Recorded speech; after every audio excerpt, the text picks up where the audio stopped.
ఒక గంట క్రితం ఎవరైనా టీవీలు ఆన్ చేసుకొని శాసనసభలో ఏం జరుగుతుంది అనేది వింటే, మా సబితా ఇంద్రారెడ్డి గారు చెప్పింది వింటే, వా ఎంత అద్భుతంగా జరిగిపోతా ఉంది తెలంగాణలో, విద్యా వ్యవస్థ పూర్తిగా బ్రహ్మాండంగా ఉంది అని చెప్పి అనుకునే ప్రమాదం ఉంది అధ్యక్ష. కానీ వాస్తవం ఏంది అధ్యక్ష?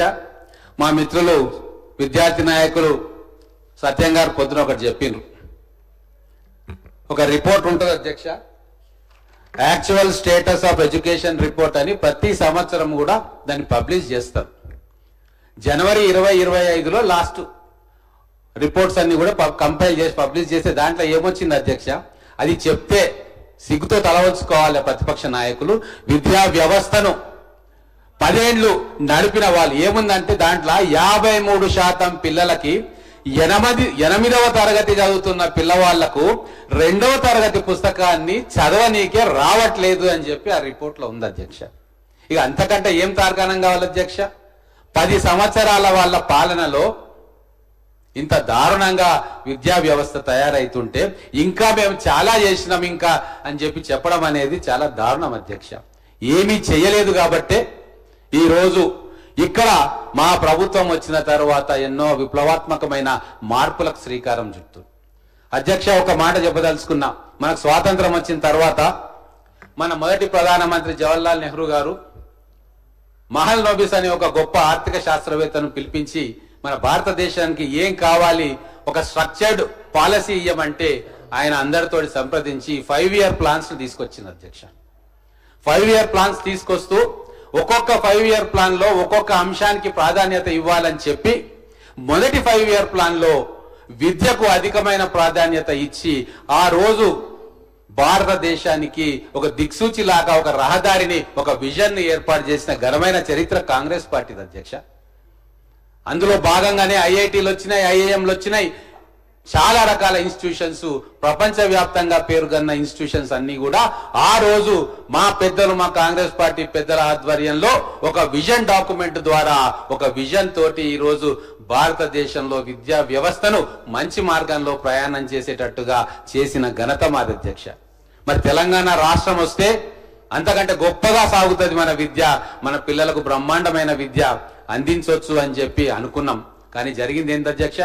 ఈ రోజు మా నియోజకవర్గంలో విద్యకు అనుబంధంగా అనేక స్కూళ్లలో తిరిగిన నేను ఒక చిన్న డాటా ఇస్తా అధ్యక్ష. రాష్ట్రం గురించి నేను మాట్లాడతలేను, ప్రత్యక్షంగా నేను చూసిన విషయాన్ని మీకు చెప్తా. అది ఎట్లా అంటే అధ్యక్ష, వాళ్ళు కొన్ని వేల కోట్లతోటి ఎన్నో చేస్తామని చెప్తా ఉన్నారు. ఒక చిన్న స్టాటిస్టిక్స్ మీకు చెప్తా. మా గవర్నమెంట్ స్కూల్స్ మహబూబ్ నగర్ కాన్స్టిట్యున్సీలో ప్రైమరీ స్కూల్స్ కావచ్చు, అప్పర్ ప్రైమరీ కావచ్చు, హై స్కూల్స్ కావచ్చు, దాంట్లో పిల్లలు కూర్చోవడానికి డెస్కులు లేవు అధ్యక్ష, కింద కూర్చుంటా ఉన్నారు.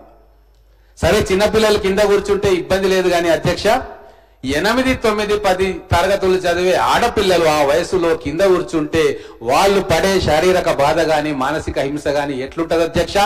ఒక మహిళా విద్యా మంత్రిగా ఉండి 5 సంవత్సరాలు విద్యా మంత్రిత్వ శాఖను ఘనంగా చెప్పినామని చెప్పి ఈ రోజు ఇంత పెద్ద లెక్చర్ ఇచ్చిపోయిన వ్యక్తి మహిళలకు, ఆడపిల్లలకు 8, 9, 10 తరగతులు చదివిన ఆడపిల్లలకు కింద కూర్చొని పెట్టి చదువులు చెప్పిన అధ్యక్ష.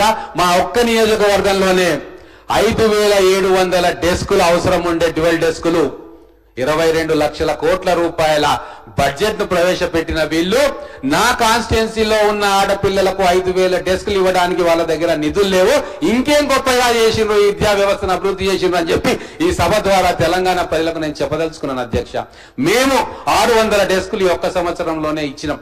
ఇంకో విషయం అధ్యక్ష, చాలా చేసినామని చెప్పారు కదా, మరి అన్ని చేస్తే మేము వచ్చిన తర్వాత అమ్మ ఆదర్శ పాఠశాలలో 24,000 పనులు మేము ప్రారంభం చేసి కంప్లీట్ చేసాం అధ్యక్ష. ఇంకా చేయాల్సినవి ఉన్నాయి.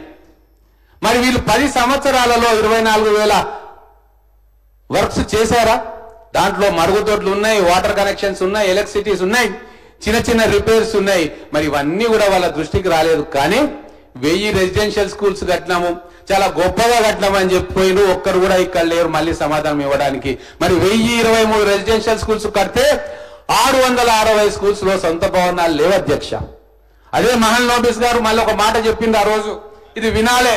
ప్రతిపక్ష సభ్యులు ప్రతిసారి మీరు అది చేయలేదు, మీరు అది చేయలేదు అంటారు కదా, బాధ్యత రహితంగా బాధ్యతతో కూడిన వ్యక్తులం కాబట్టి నేను ఈరోజు ఒక మాట చెప్తా ఉన్నా. ఆ రోజు ఒక సోషల్ ఇంపాక్ట్ కానీ లేదా ఎడ్యుకేషన్ సంబంధించిన అంశాలకు కానీ ఒక పాలసీ డెసిషన్ తీసుకున్న తర్వాత గ్రౌండింగ్ చేయడానికి 3 సంవత్సరాలు పడుతుంది అధ్యక్ష. అలాగే ఇన్ఫ్రాస్ట్రక్చర్ ప్రాజెక్ట్స్ ను ప్లానింగ్ చేసుకొని దాన్ని గ్రౌండింగ్ చేసి ఆ రిజల్ట్స్ రావడానికి 10 సంవత్సరాలు పడుతుంది అధ్యక్ష. మెడికల్ ఇన్ఫ్రాస్ట్రక్చర్ ను ప్లానింగ్ చేసుకొని గ్రౌండింగ్ చేయడానికి 5 సంవత్సరాలు పడుతుంది అధ్యక్ష. ఇది ప్రపంచవ్యాప్తంగా ఒక పనిని మనం అనుకొని విజువలైజ్ చేసుకొని ప్రణాళిక రచించి ఫండ్స్ కేటాయించుకొని గ్రౌండింగ్ చేయడానికి పడే సమయం అని చెప్పి అంతర్జాతీయంగా ఎకనామిస్టులు కానీ మిగతా వాళ్ళు తీసుకున్న సమయం. మరి ఈ 10 సంవత్సరాలు వాళ్లకు దొరికితే వాళ్ళు ఏం చేశారు అధ్యక్ష? 15 నెలల్లో 3